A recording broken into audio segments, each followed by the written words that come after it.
Sea, Air, and Space Museum.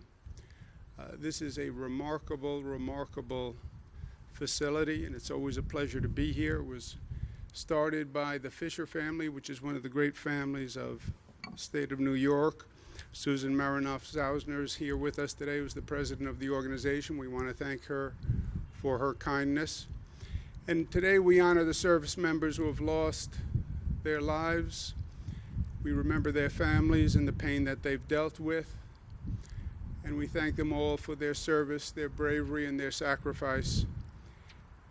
I want to thank the Gelband family, Stu and Ellen, for being with us today and giving us the honor.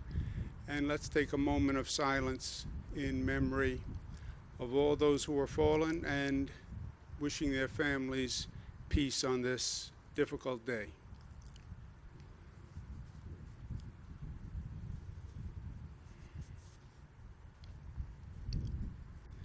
Thank you. This is the USS Intrepid. I've been here a number of times. Every time I come, I learn something else. Remarkable history itself, launched in 1943, over 30 years of service. Served in World War II, the Cold War, Vietnam War. It really is a phenomenal walk through history, visiting this great ship. 250 Americans who served on board lost their life while they were serving on this ship, and that brings home the message of today. President Kennedy was speaking about Memorial Day and giving thanks to those who served and who made the ultimate sacrifice, but he reminded us that as we express our gratitude, never forget that the highest appreciation is not about uttering the words, but to live them. That is the greatest acknowledgement of the sacrifice that has been made, to carry it forward. And this Memorial Day, I think it's especially poignant and powerful when this country is going through what it's going through. And we know something about loss because we're living it again. Over 100,000 Americans will lose their lives to this COVID virus. How do we honor them? We honor them by growing stronger together. And during these times, there are so many Americans who have really risen to the challenge, done more than anyone could ask, more than anyone could expect. And we want to make sure that we remember them and we thank our heroes of today. And they're all around us, and they did extraordinary service to allow us to continue doing what we're doing.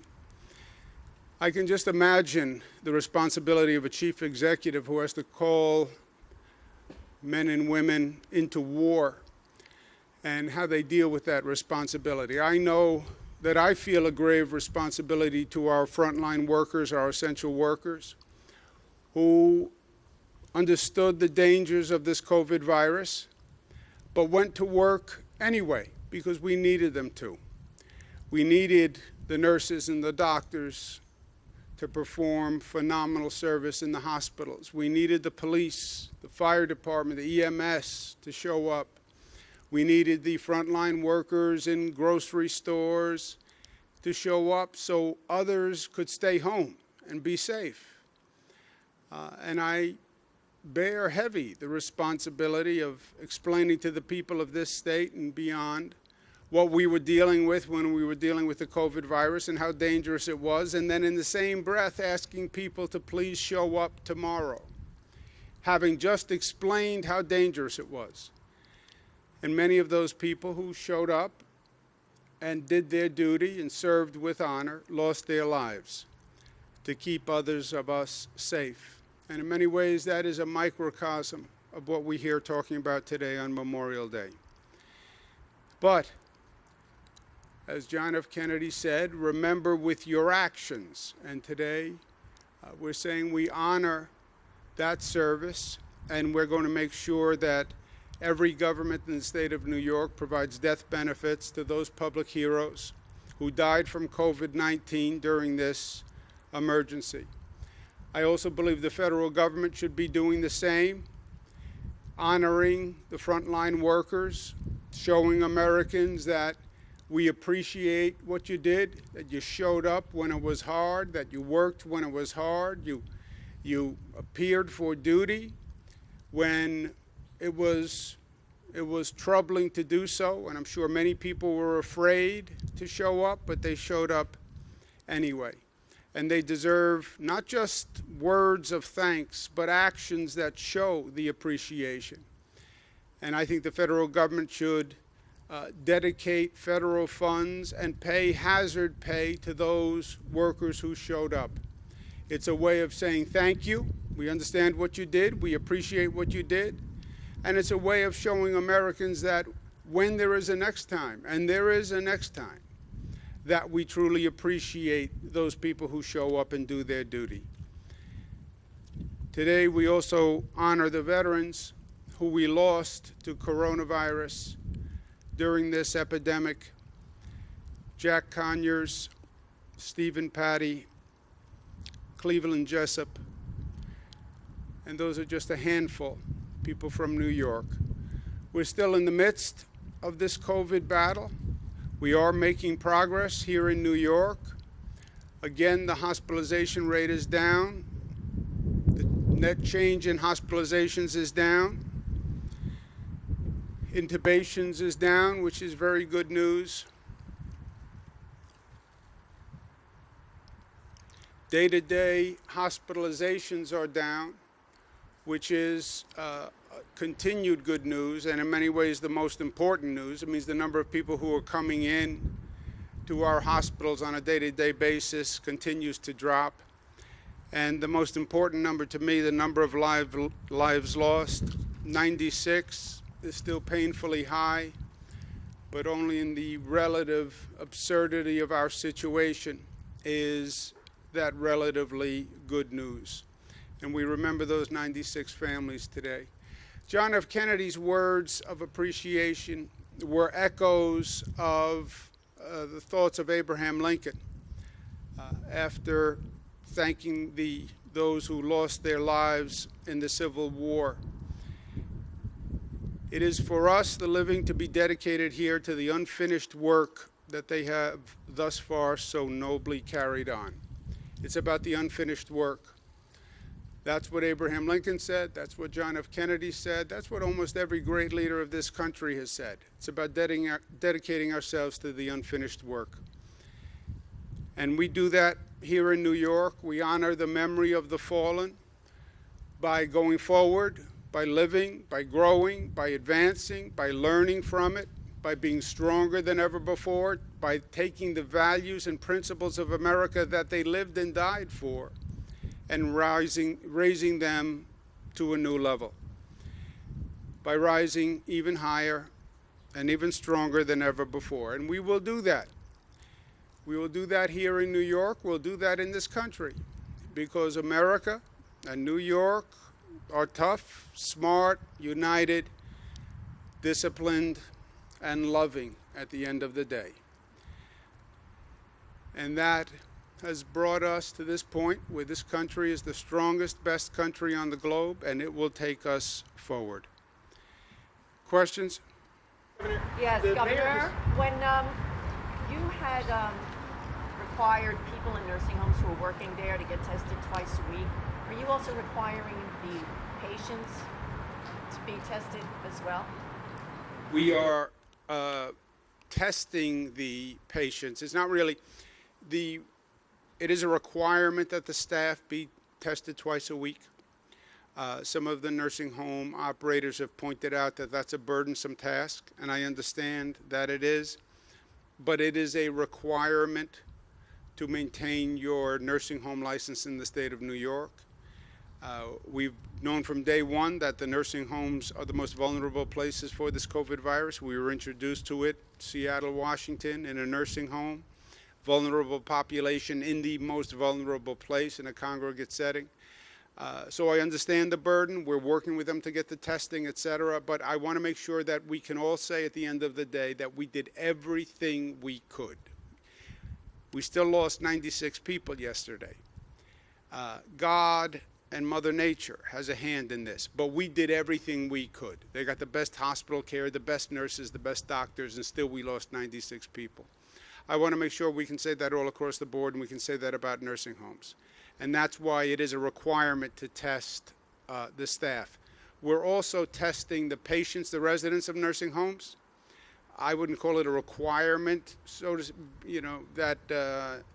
but we are testing all the people in nursing homes. Criteria for that? When would they be tested? They're tested on an ongoing basis. It's happening now. They're tested by nursing home staff, or we have state personnel who are doing the testing. But the whole thing with this virus is to find it early and isolate. And again, nursing homes are the prime breeding ground for this killer. Governor, on the death benefits, is this funded by the state, given the state's finances? I'm sure it's difficult. And who qualifies as a frontline worker on this? Yeah, it's funded. Any public employee who works in the state of New York, whether you're a city employee, county employee, state employee, that local pension fund or state pension fund will pay those benefits. Frontline workers, we have a full list, but they're the people we've been discussing. It's the frontline public health care workers, police workers, EMS workers, fire department workers, the people who showed up. And look, they showed up because I asked them to show up. They showed up because I required them to show up. There's not a transit worker who drove a bus or conducted a train, or a nurse who didn't walk into an emergency room who wasn't scared to death. They knew what we were talking about. I mean, it was enough to shut down society, right? Tell everyone to stay home. But then in the same breath, I say to them, you have to go to work in the morning. It weighed heavily on me, it still does, that I had to ask people to do that, to put their lives literally in danger. And we knew they were putting their lives in danger, and that they did it anyway. I have such respect and esteem for what they did.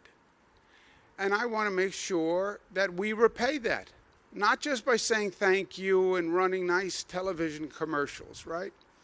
That's why I use the words of JFK and Abraham Lincoln. You want to say thank you, show that you're grateful. Show the respect. And the least we can do, and I would say what we must do, is for their families, those who died from the COVID virus, make sure they get the appropriate death benefits.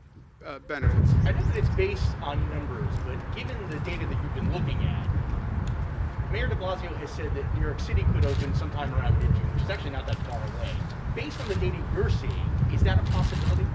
You know, Zach, there's only one set of numbers, right? This is not pick your numbers here. We have statewide criteria. They are the same all across the state. And we know where we are on each of those criterion on any given day, and they're posted on the website. So there's one set of numbers, we all know the numbers. The question is, at what point do the numbers drop to the reopening threshold? Now, people can speculate, people can guess. I think next week, I think 2 weeks, I think a month. I'm out of that business because we all failed at that business, right? All the early national experts, here's my projection model, here's my projection model. They were all wrong. They were all wrong. Now, there are a lot of variables. I understand that. We didn't know what the social distancing would actually amount to. I get it. But we were all wrong. So I'm sort of out of the guessing business, right? We watch the numbers. We prepare as the numbers drop. So when the number actually hits the threshold, we're ready to go. We just finished that. We're in the midst of that with Long Island, Mid-Hudson region, et cetera. But just, I don't want to guess. There is a letter to you from Staten Island elected officials on that same notion that they've already hit all of your metrics and that they're asking you to separate them out from the other 4 counties of New York City. Would you consider doing that? Yeah, but then what you would have to say is Staten Island is a place unto itself, right? And I understand the Staten Island mentality, and I love Staten Island, and I have a lot of friends there. But it's not a place unto itself for this purpose. If you live on Staten Island, you very well may be working in Manhattan. You're traveling through the New York City area. So Staten Island is part of New York City. Queens is part of New York City. Brooklyn's part of New York City. Bronx is part of New York City. I get that sometimes every borough would like to secede and be its own place. I understand. Sometimes I would like to take the state of New York and secede and just not have to deal with the federal government. So I get it. I get it. But Staten Island just practically is still part of New York City. And that's the region in which the infection would spread. As a quick follow-up, the state dashboard shows an uptick in hospitalizations in central New York and in the Finger Lakes regions. To what degree do you attribute that to reopening in those regions, and how concerned are you about it? Yeah, first of all, the numbers do bounce. And when we reopen, it would be, you could expect an uptick. I like to make the point that it's not necessarily determined that you will have an uptick. It's contingent on how people act and what people do. But increasing gatherings, increasing activity, you will increase the infection rate. It does bounce anyway. Where we've seen the uptick in hospitalizations, I don't believe factually that could be linked to the reopening because it's too fast. You know, if you get the virus today, the virus takes a couple of days to incubate. You then start to have some symptoms. You might feel ill to stay home, or you might not. If you feel ill to stay home, you'd be home for a few days. But it's like 10 days until you'd even think of going into the hospital. And that does not sync up with the reopening. It was too fast. Governor, I'm sure you can hear behind you, car traffic is picking up. Naturally, people are going to be a little afraid to get back on the subway despite the disinfecting. Congestion pricing was supposed to start up in January. I wanted to see if that is still at all on track, if you still want that in place. The congestion pricing, the big hurdle there is approval by the federal government, which actually has nothing to do with this entire COVID situation. Legally, some of the roads are federal roads, which then gives them the right to have to approve the congestion pricing plan. There have been many conversations with them about the pricing plan, but they have not yet approved it. So put COVID aside and everything else aside. You need federal approval, and we haven't gotten the federal approval yet. Now, why they wouldn't give us the federal approval is beyond me, which comes back to the possible, what if New York would have secede point, which we can't do, but it's nice to think about. Pushing the administration for that approval? There have been multiple conversations between the MTA and the federal administration on congestion pricing. What do you think of when you see pictures? I'm sorry. What do you think of when you see pictures of people in the Lower East Side, the Upper East Side, gathering without their masks in front of bars or restaurants, and even some of these other pictures in the country where there's mass gatherings at pools and beaches and no social distancing? Yeah, look, I'm a native-born New Yorker, as you know, so I was sort of born blunt, you know. It is just the way of the place. And on the facts, you can reopen, you can increase activity without increasing virus spread. Be smart. You know, I talk about the masks, and I'll talk about the masks until I am blue in my face because they work. They work. It is still inconceivable to me that the frontline workers have a lower infection rate than the general population.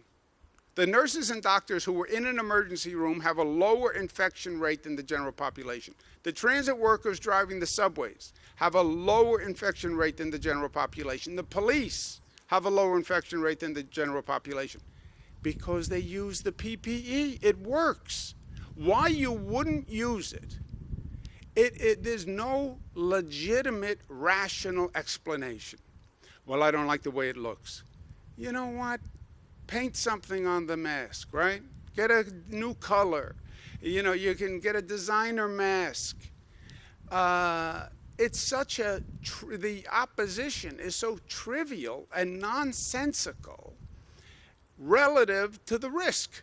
You could get sick. You could make somebody else sick. Even if you think you're a Superman or Superwoman, you could bring the virus home and get someone sick and it winds up killing them. So it's just, it's not smart. It's not smart. My colleague, Melissa DeRosa, said yesterday, it was stupid. That's another way of saying not smart, sort of the hyper New York way of saying that. Takes less words. But yeah, so.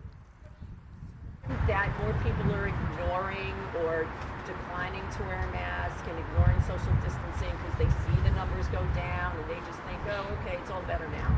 Yeah, the number goes down until you go out and don't do the PPE and don't do the mask, and then the number will go up. And who's going to determine what happens to the number? The person in the mirror determines that number.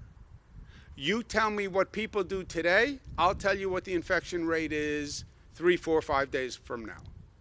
And if they're not smart, the number will go up, and then we'll have to slow down the reopening, which is what you're seeing all across the country, by the way.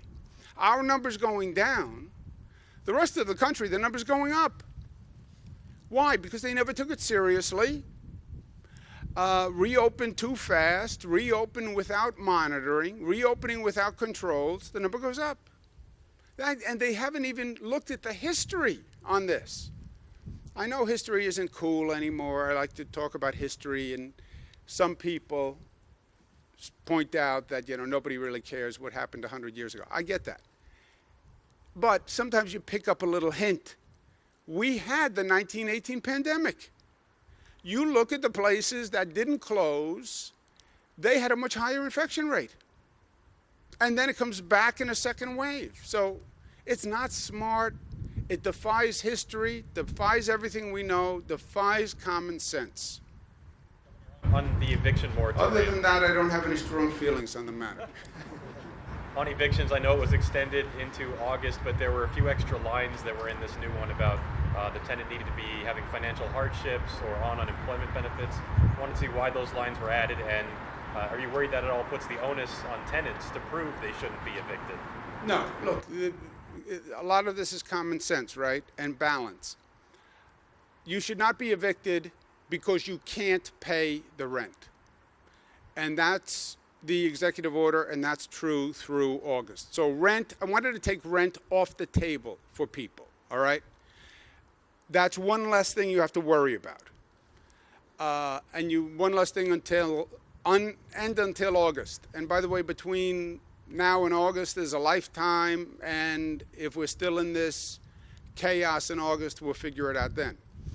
But that doesn't mean if you can pay the rent, just don't pay the rent. You know, it's not a free pass. It's you didn't pay the rent because you can't pay the rent because there's a COVID-related financial hardship. You have to be in a position where you can't pay. For that? No, that's the definition. Financial hardship related to COVID. It can't just be that you're rich and you don't want to pay and you want to stiff the landlord, right? That's not what this is about. Any three-way deals with the legislature? I know that they've been looking at some bills. They want to come back into session this week. And do you think we could be looking at kind of a big legislative package before they officially get out of session? Look, the legislature is going to come back this week. I think that's good. I've been talking to the legislative leaders all through this, so there's nothing that we have done that I didn't talk to the Assembly about and the Senate about. The question is what they do, right? Legislatures tend to spend money, right? That's basically the power of the purse. The problem in this situation is we don't have any money. We have a $13 billion deficit. We're now looking at cutting school aid 20%, cutting local governments 20%, cutting hospitals 20%. The only possible good news is if the federal government actually acts responsibly and provides funding for state and local governments. Otherwise, we don't have money. And any additional money we spend increases the cuts to school aid, local government, and hospitals. It's a zero-sum game. There is no printing press in Albany that makes money. We now owe $13 billion. You want to spend more money? Now we owe $13 billion and $1. And where do we get that from? From cuts to schools, education, etc. So that's the context in which they're operating. There are a lot of good things I would like to do. I would like to get more money to food banks right now. I would like to do more, frankly, for the frontline workers right now. There's a lot of good work that you could do now, people who need help. But it all takes money, and we don't have it. And the trade-off is that money is going to come from additional cuts in school aid, and additional cuts to hospital, and additional cuts to local governments, which fund police, fire, etc., which are the last people who should be cut. And again, the only wiggle room is maybe we get federal funding. And that's what I'm working very hard to do. But otherwise, this is all going to be how much we cut really essential services in the state, and I wouldn't make that any worse. Revenue neutral bills they're looking at? Yeah, revenue neutral is great. Then it just has to be smart. Thank you very much. Thank you.